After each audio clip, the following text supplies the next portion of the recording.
Good afternoon. Thank you for joining Jason and I today. There are a few issues I want to cover today, including some important information about vaccination, but I'll start with a summary of today's statistics. The total number of positive cases yesterday was 3,823, which is 10.8% of all tests carried out, and the total number of confirmed cases is now 289,279. There are 285 people currently in hospital, that's 10 more than yesterday, and 19 people in intensive care, which is 3 more than yesterday. Unfortunately, 4 deaths were reported in the past 24 hours, and that takes the total number of deaths under this daily definition to 7,726. As always, my condolences are with everyone who has been bereaved.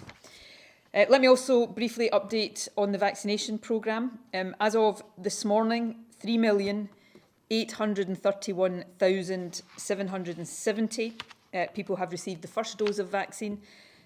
That's an increase of 15,519 since yesterday.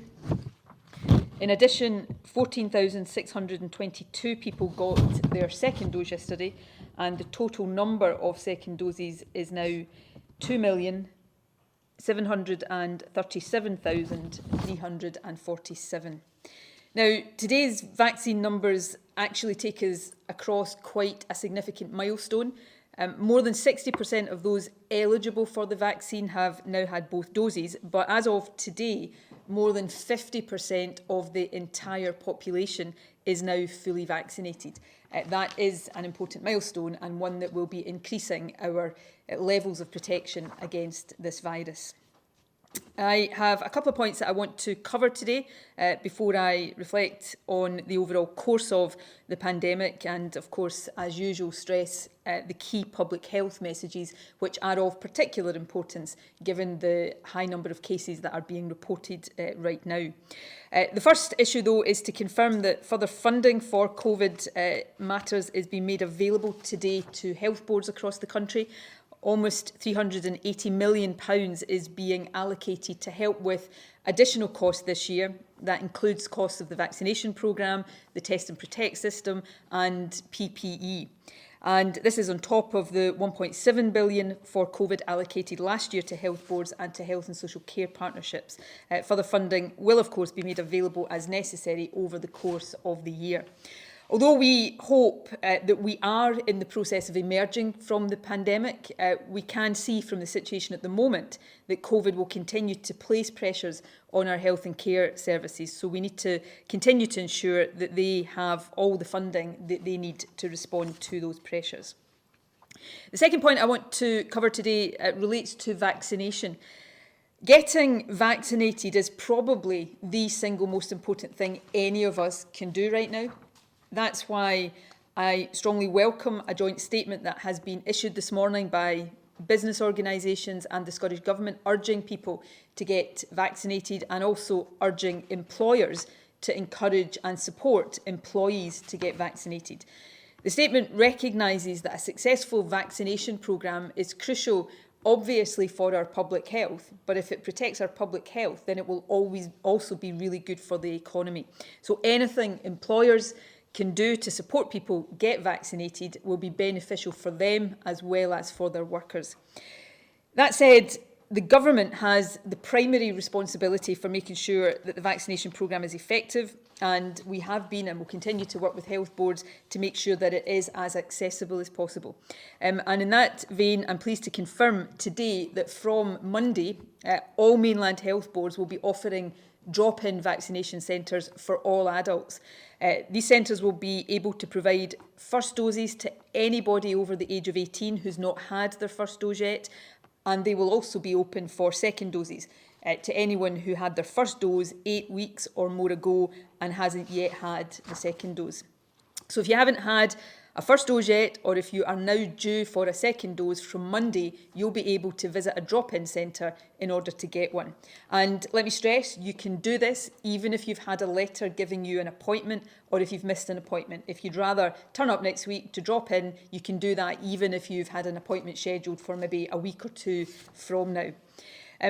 Two health boards at Greater Glasgow and Lothian will also be providing mobile vaccination units as drop-in centres in some areas, and that is about helping effectively to take vaccine to people where we perhaps think there has been particular challenges with uptake. Now, information about all of the drop-in centres in your own health board area will be available online, so I would encourage you to check this out over the weekend. You can also find out more through the NHS Inform website or by following your health board on social media. Appointments, of course, will still be scheduled. So if it does suit you better to wait for a scheduled appointment, if you find that more convenient, that is fine. You should, if you are an adult over the age of 18 years, you should have had an appointment by now for a first JAG. So if you haven't, make sure you turn up at a drop-in clinic or self-register through NHS Inform so that an appointment can be sent to you. And as always, you can rearrange the time or your location of the appointment you have if you need to, again, through the NHS Inform website. Basically, what we're trying to do is to make this as easy and as accessible for as many as possible. So you can turn up from next week to a drop-in centre, you can keep your scheduled appointment, you can rearrange your scheduled appointment. Any of these ways is going to be possible because we want as many people getting these JAGs as possible. And the importance of the vaccination programme is especially evident, I think, to everybody right now. We are continuing to deal with a surge in new cases. It is heavily driven by the dominance of the Delta variant. Vaccination is the reason that this surge in cases hasn't led to the reimposition of a strict lockdown. I think it would have done that at any earlier stage in this pandemic. But now, and this is the positive thing about vaccination, the vaccines are doing much of the work that lockdown measures previously had to do. We've discussed quite a lot recently the fact that vaccination is weakening the link between new cases and serious health harms. For example, the proportion of people who get COVID who now require hospital treatment fell from around 13% in January to around 3% at the start of June. And we continue to monitor that very carefully. So all of that is positive. But, and this is quite a significant but that I'm very deliberately injecting at this stage, all of us do still need to play a part over and above vaccination to make sure that we get through this next period as safely as possible. The rise in cases is a reminder that we still need to be cautious. This variant of the virus is spreading quickly. We know that COVID is potentially dangerous. No vaccine is 100% effective, but these ones are very effective after 2 doses. So even if you still get the virus, your chances of becoming very ill with it are much reduced. And that should give assurance to people, especially those who are older or living with other health conditions, because I know many of you in particular will be worried right now as you see cases continuing to spike. And I want to assure you that we are not being complacent about this. Our priority, our plan, is to extend vaccine coverage as quickly as possible. That is our best line of protection. But we will also be encouraging renewed caution on behalf of the population while we do so. Because our biggest vulnerability just now is that there are still, notwithstanding the success of the programme, there are still quite a lot of people who do not yet have the protection of both doses. That's why we're making it easier for people to get vaccinated, and I want to stress that we are vaccinating as quickly as supplies and also the clinical advice on the timing of second doses allows us to do.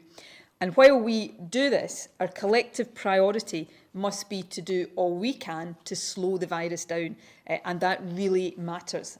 It really matters. And I want to say that very clearly today. The fact is, if cases continue to rise as they have been doing, then despite the effectiveness of the vaccine, we will see pressure build on the NHS. And of course, we will see a lot of people becoming unwell. Even if only 3% of cases need hospital care now compared to 13% at the start of the year, on the basis of the case numbers we're seeing right now, it doesn't take very complicated arithmetic to know that that still will lead to a lot of people ending up in hospital. And we should also remember that many people who get COVID but don't end up in hospital, and many young people will be in this category, could still suffer health harm such as long COVID. So I know everyone is tired of hearing this, but I must say again, as we do see, we hope, the end point to restrictions in sight, For now, we must be careful, especially for these next few weeks while we continue to get the protection from vaccination extended as far as possible. So there are 3 key things in particular that all of us need to do right now. Firstly, as I've already stressed today, vaccination is what will get us out of this. So make sure you get vaccinated when you're invited to do so, or turn up next week to a drop-in clinic and get vaccinated then. That, again, just to remind everybody, applies to all adults who haven't had a first dose yet. Even if you've missed an appointment, don't worry about that. You can turn up and get your first dose now. And if you've had your first dose 8 weeks or more ago, you can turn up to get your second dose at one of these drop-in centres. Vaccination is how we protect ourselves, and it is how we get out of this. So please make sure you're playing your part by getting both JAGs as soon as it is possible for you to do so. Secondly, please use the opportunities to get tested regularly, and particularly do that if you're planning to visit somewhere or visit somebody. Take a lateral flow test before you go, just to give that added bit of reassurance. You can get lateral flow tests through the NHS Inform website. You can have them sent to you in the post. You can collect them from a testing centre, or now you can collect them from most local pharmacies across the country. And if you test positive through one of these lateral flow devices, or if you have symptoms of COVID, make sure you self-isolate and get a PCR test as quickly as possible. That is also vitally important. And finally, continue to follow the rules where you live and all of the basic but really important public health advice on physical distancing, hand washing, face coverings, for example. Stay outdoors as much as you can if you're meeting other people, and if you're meeting people indoors, which in limited numbers is now allowed, then please stick to those limits and open the windows. Make sure you're washing your hands and surfaces and keeping the room as ventilated as possible. And again, as I've said before, that applies to watching sport. If you're planning to watch the quarterfinals of the Euros this weekend, please remember the indoor gathering limits and remember all of the advice that helps keep that environment as risk-free as it's possible to do. So these are the things that we need to continue to observe right now. Get vaccinated, get tested, and follow all of the guidance, and where applicable, follow the rules. We are all utterly sick of this. I do believe, just as I have said up until now, that we are seeing the end in sight. But whether we get to that end point through vaccination safely, or whether we get to it with lots of pressure on our NHS, lots more people getting this virus, comes down to how all of us behave and how successful we are in slowing down the virus while the vaccines get ahead and ultimately win the race for us. So thank you very much for your continued patience. Thank you for your continued observance of all of this. And please, for these next few weeks, let's all stick with it to get us through this. I'll move now to questions straight away, and Jason will come in response to the questions. And David Shanks from the BBC is the first question. Good afternoon, First Minister. You say the current rise in cases hasn't led to stricter lockdown measures, but pressure is rising on health boards. NHS Grampian today saying they can't trace the sheer number of cases they're seeing. Will this new funding be enough to support them to do that, or are further restrictions still in the toolbox, so to speak? And perhaps for the National Clinical Director, still a high number of cases in Dundee, just under 600 yesterday, with the figure in hospitals doubling in just a couple of days. What do we understand about why that area in particular has been so badly hit? I'll hand over to Jason in a second. I think on that we have to understand now we have community transmission of the Delta variant. So looking at the particular circumstances in particular areas is perhaps not as instructive as it might be when we're dealing with outbreaks and flare-ups. On the pressure on services point, on the funding point, you know, as I said explicitly in my remarks, we keep that under review, and we will consider any need for additional funding for health and social care services as we go through this year. But this is a significant chunk of funding that is intended to help health boards deal with the pressures that they are facing right now. When we have case numbers such as we're seeing right now, that is going to put pressure on services. I've talked a bit, and we've talked a lot about the need to monitor pressure on hospital services. We still have far fewer cases in hospital now than we did at the peak of the the last wave or the one before that, and that's largely because vaccination is reducing the numbers of people with COVID who have to go to hospital. But again, forgive me for trying to spell out, if this is not a mixing up of the way of describing these things, spell out basic arithmetic to people. Even if only 3% are going into hospital, if your case numbers are at maybe 500 a day, 3% of 500 is perhaps more manageable, is definitely more manageable than 3% of 4,000.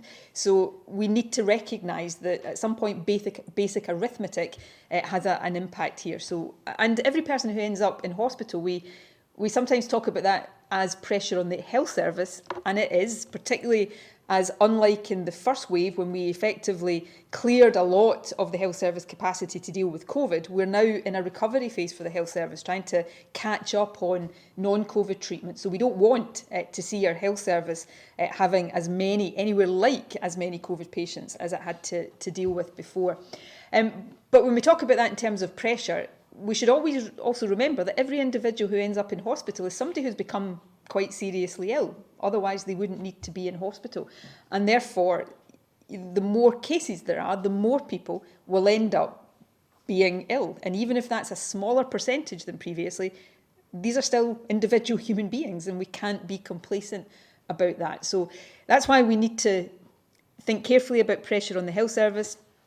Test and protect will be under pressure, is under pressure when case numbers start to rise because of the volume of work they have to do. We work with Test and Protect to support them, to flex their resources, to make sure that they can cope with that. Test and Protect is under pressure, but it's coping well. It's still meeting the WHO target of 80% of cases dealt with, contact tracing done and in quarantine within 72 hours. But the pressure is there, and therefore, for all of these reasons, we have a collective need to try to stem the rise in cases as much as possible. So that's why I'm going to be pretty blunt today that all of us need to play our part in that. And hopefully that is just for another few weeks until we get the vaccination programme to where we need it to be. But it's really important that we do it. Yeah, a couple of things to add and reinforce. Grampian have put out some advice to the public, really asking for their very, very sensible help. So there are things you can do to make contact tracing easier for us and quicker for us. It doesn't remove the necessity for the tracer to phone you, but if you have the app, the Protect Scotland app, that will help because that shortcuts a lot of the contact tracing. So everybody should have that, and everybody should have it switched on so that if you get pinged by that app, you know you're a contact and you should immediately self-isolate. You don't need to wait for a call or a text message to do so. Grampian has 322 more cases today. That will, of course, need contact traced in the cases they had yesterday. The other thing they're asking people to do is use the electronic form that they send out. And a lot of boards do this now. They send out a form to ask you to fill in your contacts. Who were you with in the 48 hours prior to your positive test or prior to your symptoms? Tell us who they were, their phone numbers, what were the circumstances. And that just, again, shortcuts the process, makes it quicker, means we can move on to the next person quickly. I think it's a very sensible ask from Grampian and from other health boards to do that, to help us find those positive cases and get them isolated. As for Dundee, the First Minister's absolutely right. Regional differences are now becoming more difficult to explain. This virus is still fundamentally the same virus, but it's got a little bit worse. Its natural R number is a little bit higher, it transmits more readily, and therefore, if you're in close proximity to a positive case, particularly indoors, particularly unventilated, and particularly for a long period of time, you're very likely to catch it. So remove all of those things from your circumstances. Ventilate if you're indoors, go outdoors if you possibly can, and don't stand close to people. It's exactly the same instructions as 18 months ago. Now, the relaxations mean that we've given a lot of that responsibility to us as individuals. So if you're having somebody for dinner this weekend, that's no longer against the law, but open the window and don't all squeeze round a single small table. Just distance yourselves a little bit more, just to make it that little bit safer. And Dundee does have high numbers. I'm very hopeful that that big oil tanker will turn in the next days and weeks. We've seen it fall in some other places. I just looked today at, for instance, South Lanarkshire. South Lanarkshire still very high, but 81 points of the per 100,000 data down in the last 7 days. So it is possible to get those numbers down. It just takes a long, long time. Jose from STV. Yes, good afternoon. First Minister, just wondering what sort of level of cases people should be expecting to see over the coming weeks. One of your own documents suggested that the rate could be more than 2,000 cases per 100,000 in Edinburgh alone. And looking at contact tracing, it appears that the contact tracing system really is struggling to cope. STV News has been speaking to one worker in Scotland today who tells us that they're completely overwhelmed with the volume of calls they're getting in and that morale really is at an all-time low. And as we heard this morning, NHS Grampian saying their teams are coming under increased pressure. Just looking for your response to this, please. Thanks. On the first point, I'm not going to start to put numbers on where cases might get to, because that, apart from anything else, we do lots of modelling. Some of that, people can look at that in terms of what we publish on a weekly basis. So it's not that we're keeping that hidden from people. But if I stand here and start to talk about, well, we expect this time next week to have X number of cases, I almost give the impression there's a degree of inevitability in that. Nothing, and we should have learned this. And I guess I'll put this from both sides of the coin. This is an infectious virus. There is a degree to which sometimes, with the best will in the world, it's going to spread from one person to another because it's an infectious virus. That's what it's there to do. But we know there are things we can do to stop that. And we know there are things we can do to make that more difficult for it. So we have some control. We have some agency here. It's not entirely inevitable. And that's why I'm putting a lot of stress right now on let's all make sure we are just making it more difficult for this virus to spread.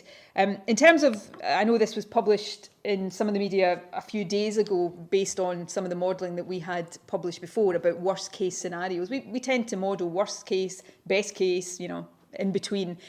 I would say right now, and I will caveat this very, very strongly because we have to monitor the data as we go, but we are not at the moment on a trajectory that looks as if it is the worst case that we set out. If you look at, we report on a daily basis case numbers by the date the test is reported. What's much more instructive, and you can see this on the UK dashboard, is the 3,800 and odd cases today. Some of them were tests from yesterday, some of them were tests from the day before, and there'll be a very small number in the days prior to that. So we go and reconcile by date of sample. What was the date the test was taken? And so far, we have not had a date by sample date that's gone over 4,000 cases. We had a peak around about the 21st, 22nd of June.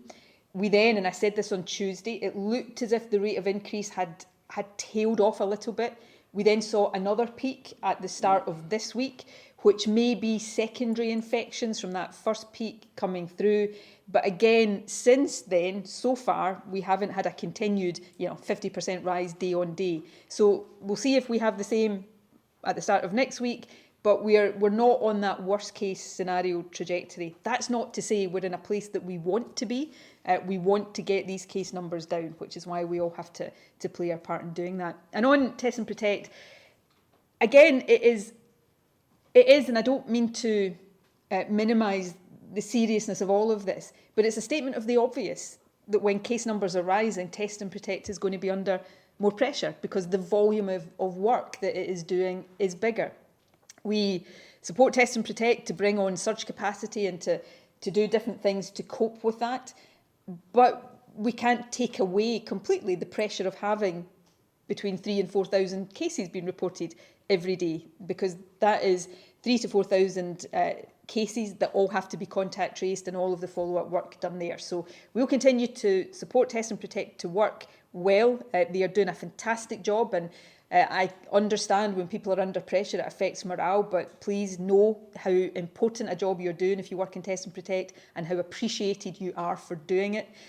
And we will say to the public, at all times, try and operate in a way that helps Test and Protect. So not just because it's helping Test and Protect, but it's common sense. If you test positive and you have been in close contact with another individual, you don't have to wait for Test and Protect to tell them that. You can tell them that straight away and do all the things that Jason talked about. Use the app. If you still haven't downloaded the app, get it onto your phone. Use all of the ways in which Test and Protect try to make what they do more efficient. So this is principally my responsibility as head of the government to make sure Test and Protect has the resources it needs. But as with every other aspect of this virus, we can all help in dealing with the situation that we're currently facing. No. Alan Zazinski from Global. Thank you, First Minister. Just on the vaccines, you were talking about the joint statement from businesses and the Scottish Government urging people to get the jab. And of course, we've got the drop-in centres coming in on Monday. I'm just wondering if we're seeing this further push because of any worries about the uptake, about people who are maybe not getting the jab. And maybe one for Professor Leitch. Do we know what percentage of people are turning down their jab? Thanks. So, how would I best describe this? I'm not worried about uptake in the sense that uptake is below where we expected it to be. Actually, uptake is much higher than would traditionally be the case. If you take the flu vaccine campaign, for example, every year, the uptake rates for COVID are much, much higher than anything we've seen before, and much higher than I dared hope for right at the start of this year. In the older, frailest groups, uptake is as close to 100% as you're probably ever going to get. So that's really positive. What we have seen is we've come down the age cohorts, and again, this is not unexpected. Uptake levels have reduced a bit. Younger people tend to be working, they tend to not find it as easy to turn up to appointments. But uptake is probably still higher than it would be in those age cohorts if we were trying to get them to get vaccinated against flu, for example. So it's not that we're particularly worried, but we know that literally every person that gets the vaccine is a step out of this pandemic. So we want to make sure we are reaching literally every eligible person in the country and not giving up on that. So just because you missed an appointment, if you've missed an appointment, maybe you forgot about it, maybe you couldn't make it, maybe you were a bit worried and you didn't know whether you wanted to get vaccinated. If you're sitting there thinking, I can't turn up now because they'll know I missed my appointment and I'm a bit embarrassed about that, forget that. We want you to come and get your vaccine. Go and talk to somebody. If you have worries about the vaccine, there's lots of information online, or turn up and talk to somebody at the vaccination centre. Please get your vaccine. And get it in whatever way is easiest for you. So drop-in centres, appointments, whatever way is easiest. As I said, in Glasgow, Edinburgh, they're going to be using some mobile drop-in facilities to try to get into particular communities. So uptake is high, but we can't rest on our laurels here. Extending the protection of this vaccine is the single biggest thing we can do to get ourselves out of this. So no stone can be left unturned in trying to get it to everybody who's eligible. I don't have much to add, really. If you'd asked the optimistic scientists prior to our vaccination programme, they would have said 80%, if you're lucky, in the older groups, and coming down, and you might get 50% in the younger groups. The reality is we've got 100% in the older groups, health and social care workers, care home residents, and those over 50. We're heading to 100% in all of those groups, which is hugely encouraging. As you come down, the disease does feel a little bit more abstract. It feels not so much of a threat, so people will naturally maybe not prioritise a vaccine, but that's why we've changed the delivery mechanism. Now we're going to make it much easier for you. We're going to come to you in vaccine buses. We're going to find where you are, and it is not abstract. If anything, in the last few weeks, we've proven once again, this virus has proven once again, that it is no respecter of age or where you live or who you are. It will find you if you're unprotected, which is why we're so keen for those younger people to get vaccinated, to protect themselves, but also to protect their loved ones and those around them. And we can see right now in the correlation between the unvaccinated or less likely to be fully vaccinated section of the population and where the cases are. Around about 80% of all cases right now are in the under 40 age group, and that is where, it's not the fault of under 40s because they've been further down the queue to get vaccinated, that's where the biggest proportion of people who are not yet fully vaccinated. So as we get vaccination down these age cohorts, we will hopefully see reductions in cases in those particular cohorts, but that only happens if everybody comes forward to get it. Nicola Castles from Central FM. Thanks, First Minister. So there's been no more changes to the levels across Scotland, but you have Stirling in level 2 with a case rate of around 260, then East Lothian in level 1, yet that area has a case rate of over 600. So Why is there no changes being made to the levels across the country? Because we have, and I understand this can seem confusing to people, we have decided as a country we want to, whatever the restrictions are in your area, and remember there were reasons why areas were in particular levels. The most important thing we can do right now is stick to those restrictions. And then we want to hopefully move as a country on the 19th of July down, and then 9th of August hopefully out of restrictions altogether. That is what we think is the best approach to take right now. There are some differences between level 2 and level 1, but actually in both of those levels, the most important thing to do is that we stick to the restrictions in them. The level system will always be there if we need it, and particularly as we hopefully go into a less acute phase of this if we have outbreaks again, but the track we are on right now is the one that we think is the right one, and we'll review ahead of the 19th of July. I will set out what we think, if we think we can go ahead on the 19th of July, which I hope we can, I will set out that a week in advance. Neil Pooran from PA. Thanks, First Minister. In terms of the COVID cases that have been linked to people watching Euro 2020, and in particular the almost 1,300 cases linked to people travelling to London to see Scotland play, is there a joint incident management team being set up with the authorities in London to understand if there was maybe any spread to other people that live in London there? And more generally, has there been a sort of continuing trend of that Euro 2020 tag appearing in the test and protect data? And with retrospect now, do you think there perhaps could have been some stronger messaging around travel around the tournament? I'll let Jason talk a bit about how these things are managed when they cross borders. People were asked not to go to London if they didn't have a ticket for the match.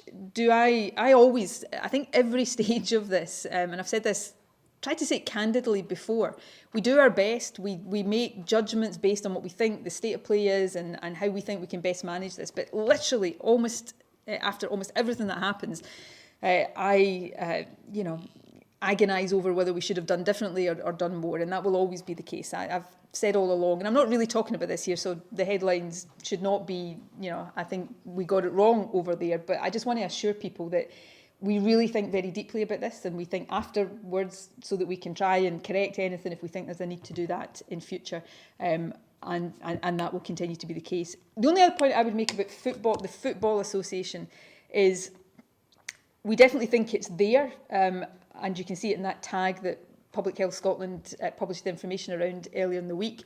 But we think we can see it in the sort of peak that we've had at the start of last week and again at the start of this week. But, and this is the but, because I think there's a danger if everybody assumes that what we're seeing right now is just related to football, that if you're not watching the football or haven't been watching the football, you'll think these messages don't apply to you. And conversely, it will sound to people who've watched the football as if we're trying to blame them for that. Neither of these things is true. So if you look at the Public Health Scotland information from this week, around 2,000 with, in one form or another, an association with football, but there was more than 30,000 cases over that same period. So has football had an impact? We think yes. Is it entirely the explanation for what we're dealing with now? Absolutely not. We have community transmission. We had community transmission earlier, and that's what we've got just now. So I think it's important that we understand that association, particularly since the football's not finished, although obviously for Scotland it is, but it's not finished. So if you're planning to watch England tomorrow, and again, we wish them the best of luck, but if you're planning to watch England, particularly if you're having people in your house, stick to the limits and follow all of the sensible precautions, and that is really important. So 3 quick things. Public Health Scotland and Public Health England talk every day. They have a different agenda for that every day. One of the things they've had on that agenda recently is this potential leakage of virus in both directions from those games in England and Scotland. That has been ongoing. There hasn't been a similar huge spike around those London cases. Remember, the travellers to Wembley from England will be from a broad geography, not just from London, but they're in constant touch about how that works. And that's how we do every week, whether it's this particular incident or another incident with Northwest outbreaks or Scottish outbreaks. The Euro 2020 tag has begun to tail off, because we do think it was principally around that one big match and the other Scottish match. That has begun to tail off in our test and protect interviews quite naturally. It does occasionally appear, of course, because people are still in homes watching football, or they're in pubs and hospitality. And as for messaging, I'm not sure we could have said much more to people. We were very, very clear in constant TV and radio interviews: don't travel unless you have a ticket. People chose to ignore that. And now we can see the consequences of that, but let's also keep that in perspective. The First Minister is correct.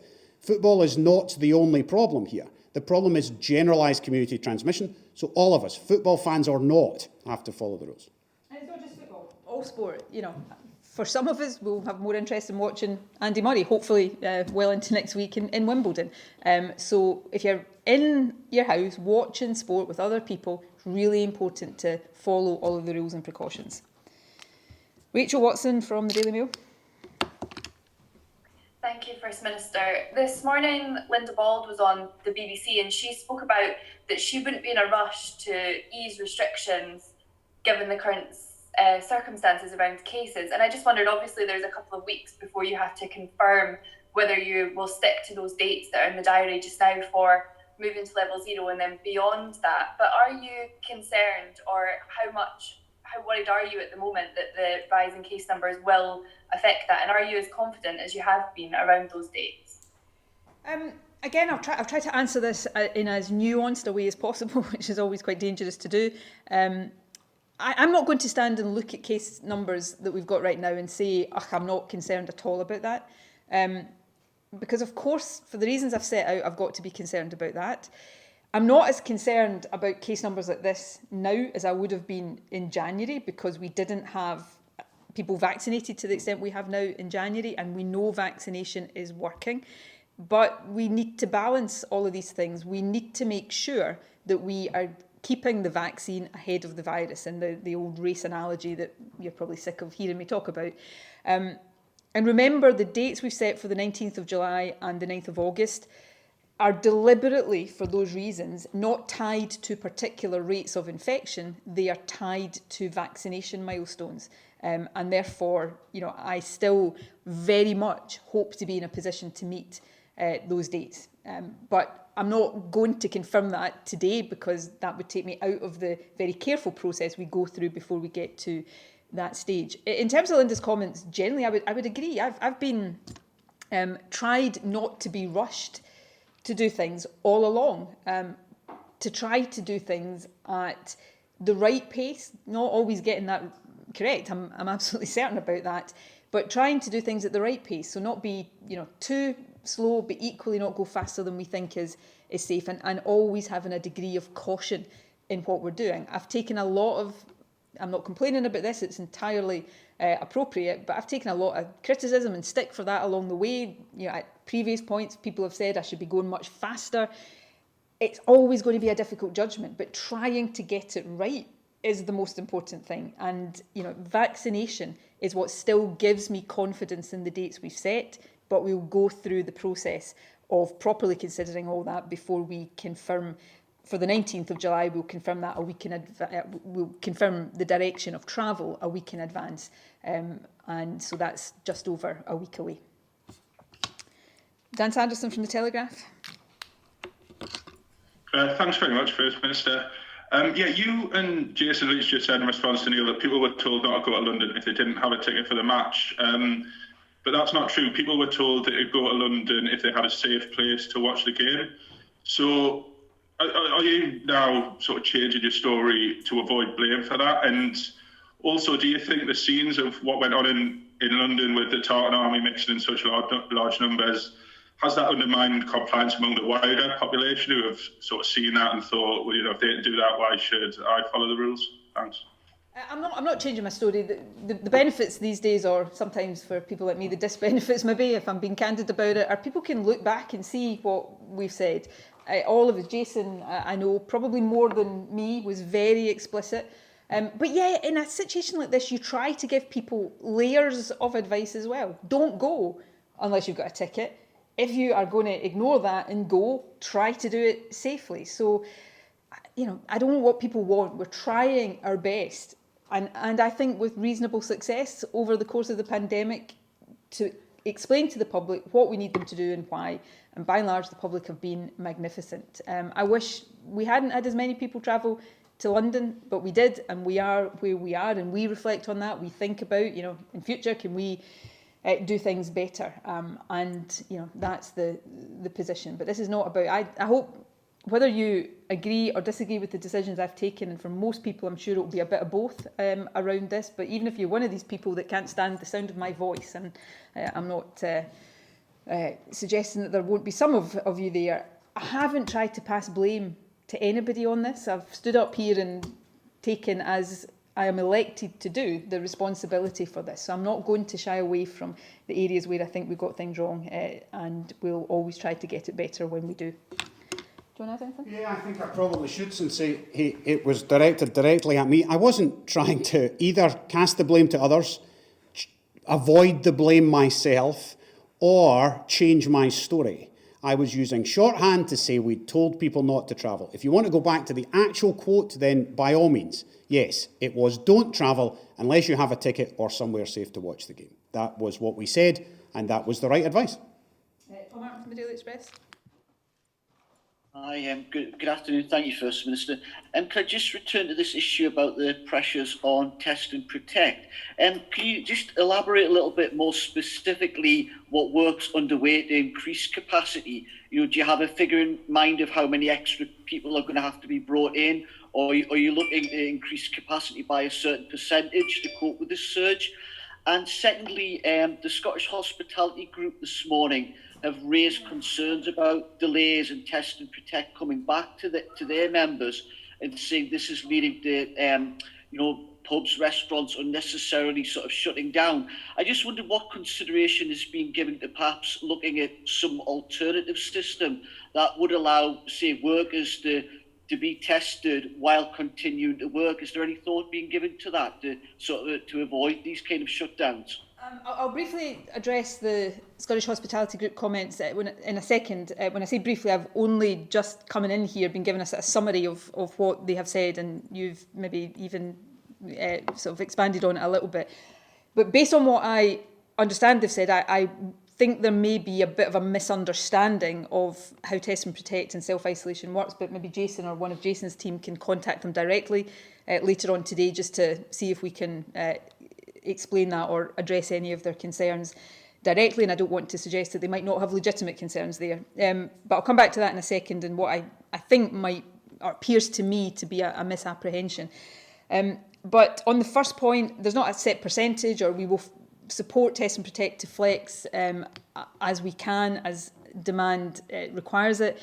The key thing we are able to do is supplement and surge resources where required in the National Contact Centre to then take some of the burden off health boards who obviously run their own test and protect systems. So that's something we monitor on an ongoing basis. Coming back to the Scottish Hospitality Group, test and protect is working really well under huge pressure. But the more demand, the more that pressure is going to be. So I'm not trying to say there are no issues here, but it is meeting the WHO sort of 80% target. Where I think there's the myth, so for argument's sake, say there is a delay in the test and protect thing. This is where I think there's a bit of a misapprehension. That doesn't change the amount of time that somebody has to isolate for. Your isolation period, if you're a close contact, is 10 days. And even if test and protect wasn't telling you that until 5 days into that period, they're not then telling you that you've got to isolate from 10 days from them. They work it back to the start of your period of isolation. So they would tell you then that you have another 5 days to go. So whatever the time that test and protect is taking, that's not extending anybody's period of self-isolation. But of course, test and protect is trying to get to contacts as quickly as possible. But of course, if you are running a restaurant and one chef in a fairly small kitchen tests positive, you probably don't need test and protect to tell you that the second chef, if they've been in really close contact, is likely to be a close contact. So you would kick that in straight away. But in any event, 10 days is is the isolation period, regardless of how long Test and Protect takes to tell you. But it's probably more productive if Jason and or one of his team contacts the Scottish Hospitality Group to just so that we're sure I'm not misunderstanding the point they're making and offering some advice and support around that. Dan Vevers from The Sun. Thank you, First Minister.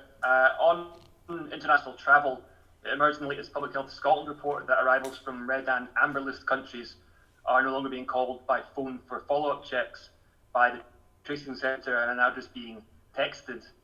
Can I ask who signed off on this decision? Is it something that you supported? And what is the point in the traffic light system people arriving into the country, particularly from amber list countries who are able to quarantine at home, aren't being checked on? Thank you. Look, forget who signed off on it. I'm the First Minister. I'm responsible for whatever happens in the name of the Scottish Government, and I've never noticed that the Scottish Sun had any problem with that in the past. So, you know, I don't know who signed off on it, but if you want to take it up with somebody, as you've just done, then I'm the one. This is about it's about using Test and Protect resources as effectively and as efficiently as possible to get to people as quickly as possible. So we are making more use of text messaging to try to get notification to people as quickly as possible. A year and a half into this pandemic, people are, and our polling shows that the majority of people do understand what is required around self-isolation. So people know that more now. So a text message just telling them they've got to do it is seen as a good way to do that. And it also, yes, it is using the resources of Test and Protect as effectively and as efficiently as possible. On international travel, we have that categorisation for essential travel. The message still, and I know it's a hard message for lots of reasons, is if you don't have to travel overseas right now, if it's not essential, then our advice is not to do it at all. And I don't want to lose sight of that. Elsa Measurement from the Scotsman. Thanks, First Minister. Scotland has the highest COVID case rate per population in the UK, which in turn has the highest in Europe. We've got a much higher vaccination rate, but as you mentioned, there are other effects of high case numbers outside of hospital internet. Particularly ONS figures yesterday showing more than 80,000 Scots living with long COVID, and more than 30,000 of them saying they had symptoms for more than a year. And a couple of our virologists have warned that high case numbers in a semi-vaccinated population create the ideal situation for variants with vaccine escape. Are you confident that the risk of these other issues are still outweighed by the benefits of easing restrictions and having higher case numbers?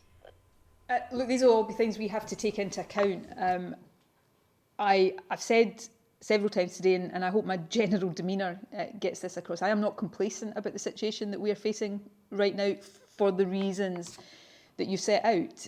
You know, people who never have to get as far as hospital may still suffer health consequences from this virus. We should never be complacent about human health. Even although the number of people dying is much lower, one person dying from this virus is a human tragedy that we should never be complacent about. And the world knows right now that one of the big risks we face is around new variants. So I am not complacent about this, but I also recognise and have to recognise, and you know, my clinical advice underlines this, is that in terms of managing this, vaccine does change things. And we can't close our mind to that because we know that restrictions have other consequences and also cause illness and sometimes, very serious consequences in terms of mental health. So this is it always has been, and it's still a difficult balancing act, but I don't want anybody to think that any of us are complacent about the situation.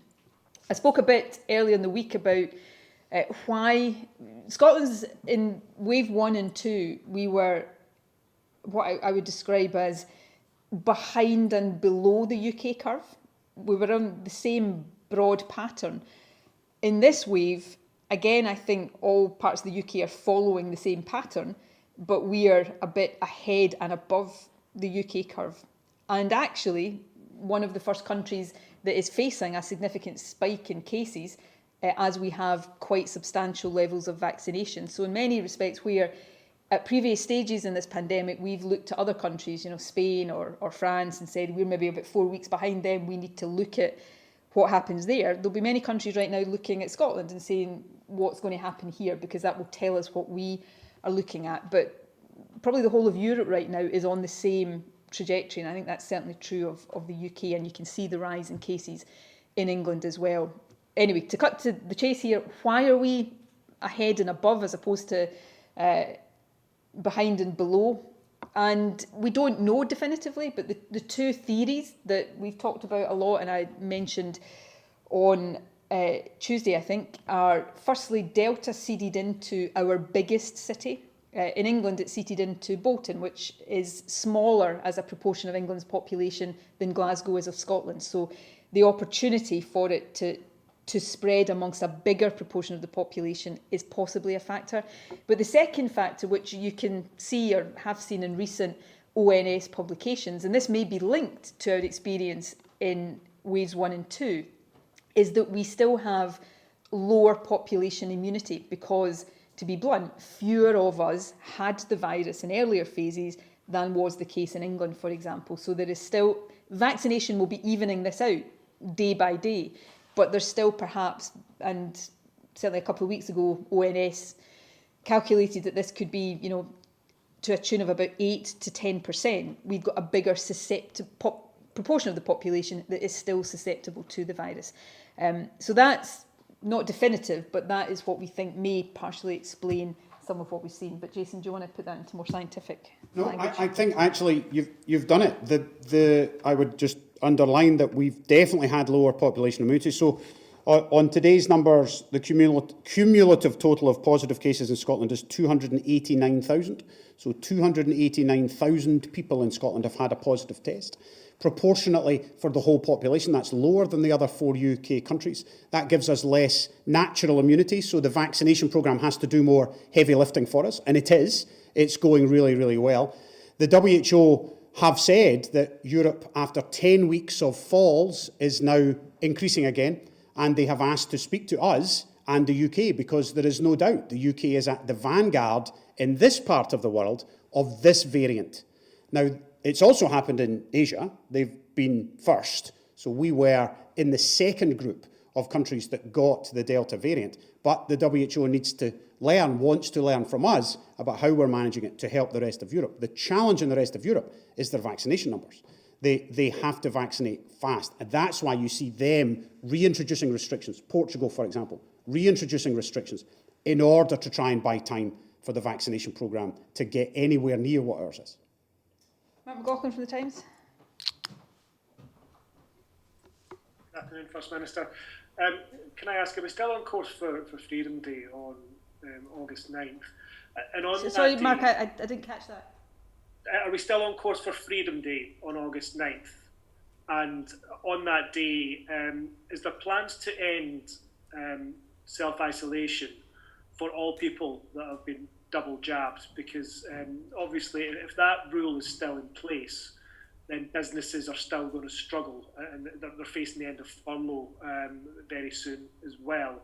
So, for example, if a whole pub has to close because one member of staff got sick, Look, I've never called it Freedom Day, except when I've maybe been quoting headlines. I don't think that we're all desperate to be free of this, but when I made my last statement to Parliament before the summer recess, I made this point. Even if we get to a point in Scotland where we can lift most of the legal restrictions we've had, the idea that while there's a global pandemic raging, any country is completely free of it is not a safe assumption. So, we're going to have to probably continue to have certain, baseline mitigations in place. So, however tempting it is to think about it in those terms, it's not terminology that I have used myself for those reasons. Are we still on track for it? I hope so, but I think you probably know by now, 16 months in, that we have a process we go through of assessing all of this, and we will do that ahead of the 9th of August. We've got a milestone date before then, which is the 19th of July. And if we are able to go ahead on the 9th of August, exactly what that means in terms of, what baseline measures will still be in place. We will set out at that time, and that will take account of all of the factors that we have to balance up. David Ball from the Herald is the final question. Thank you, First Minister. Scottish Labour is claiming the vaccine rollout has been slowing during June, pointing to figures 130,000 fewer people per week received a dose from the first week in June to the last week. How concerned are you about this? And has that kind of sparked this rollout of these drop-in clinics to make sure more people can take up the vaccine? Or have there been other sort of supply issues or any other problems that may be contributing to this? If you go back, and I say this kind of lightheartedly here, I'm not making a serious political attack on Labour, because it wouldn't be appropriate to do it during one of these briefings. But if you go back the last few First Minister's questions or statements in Parliament, I have tried to set out to Anna Sarwar what affects the vaccination figures. So I'm not sure if I've just not been effective enough in doing that, or whether there's a bit of kind of not wanting to hear the explanations. There's two things that affect how many doses we can administer each day. And the second one, for reasons I will set out, becomes more of an issue as we go into second doses. So the first issue is supply. We model our supply, the supplies we expect are changeable from week to week, but we've got broad, outlook for supply. Occasionally there can be supply issues, but even if you don't have supply issues, we know we've got a finite supply. So we have to work within that, and we try to get the supplies of the vaccines into people's arms as quickly as possible. And I think actually the teams across the country are doing that incredibly well. The second issue, which kicks in when you go into second doses, is the time interval there has to be between first dose and second dose. We have to leave 8 weeks. That's the clinical advice, that's the way to maximise the effectiveness and the longevity of the protection that the vaccine has given you. So if, and I said this on Tuesday, if you go back 8 weeks from today and say the supply we had at that time meant we could only vaccinate with first doses 20,000 people that day, that's the only pool of people that we have to vaccinate today with second doses 8 weeks on. And so that limits the amount of people you can do today. Because if we only did 20,000 with first doses 8 weeks, we can only do 20,000 with second doses today because we have to leave 8 weeks. So I've tried to set out these reasons. The vaccination programme is not slowing down. It is, the speed of it is dependent on these factors. But taking all of that into account, it is going incredibly well. And the drop-in centres are not about any of that. It's just about accessibility. It's to say, look, if you haven't turned up for your first appointment, or if, your appointment for your second dose is maybe 9 weeks after your first one, although we're trying to get them all at 8 weeks, here's a drop-in facility that you can go to whenever you like and get your jab. So let's all make sure that we are understanding what's available and getting both of these jags just as quickly as possible. Do you want to add anything finally? I'll only add a third thing to your two, and that is, remember, we're not giving AstraZeneca to this younger group. So it's not that we can take the ones that we've had from the people who are now waiting for second doses. A lot of them are AZ. Even if we had AZ supply, we can't use it for first doses for those youngsters. So that also means that limits our first dose supply to mRNA viruses, Moderna and Pfizer. I have no reason why we would slow the vaccination programme down. We want the vaccination programme to be as fast as it can possibly be. And on that point, thank you for joining us, to journalist Yvonne for our BSL translation, to Jason, to all of you.